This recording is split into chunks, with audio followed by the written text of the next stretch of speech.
Nous allons commencer par cet espoir pour les journalistes et les hôtesses espagnoles qui accompagnaient les membres de l'Arche de Zoé.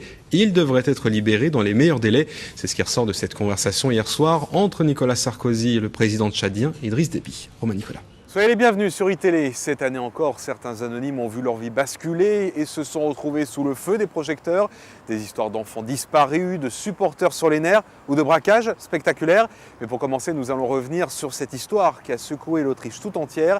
La découverte d'une cave dans laquelle un homme avait violé et séquestré sa fille pendant 24 ans. Voilà donc pour ces vœux présidentiels et les premiers vœux de Nicolas Sarkozy en tant que président de la République que vous avez pu suivre avec nous sur iTélé.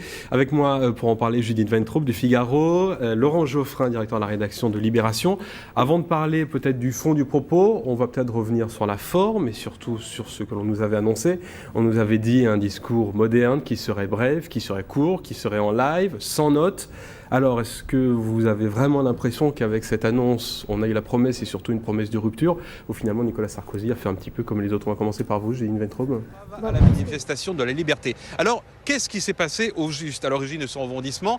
C'est cette révélation de Didier Vinolas, ce commissaire, ancien collaborateur du préfet Erignac. D'après lui, 2 personnes qui auraient participé à l'assassinat du préfet Erignac n'auraient pas été entendues par la justice. Plus grave encore, d'après eux, leur nom serait connu à la fois de la justice mais également de la police depuis 7 ans. Voilà donc pour ce qui se passe à Pékin. Pendant ce temps de par le monde, les mouvements de protestation se multiplient. 12 heures pile avant le coup d'envoi, c'est Reporters sans frontières qui a mené une opération coup de poing.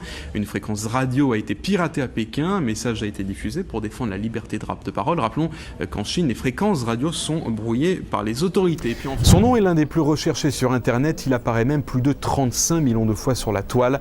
Je veux parler bien évidemment de Nicolas Sarkozy. Il n'est pas une journée sans que le chef de l'État fasse une déclaration ou fasse l'objet de commentaires, au point que certains analystes l'ont surnommé l'omni-président. Retour sur cette année Sarkozy. Voilà pour l'essentiel.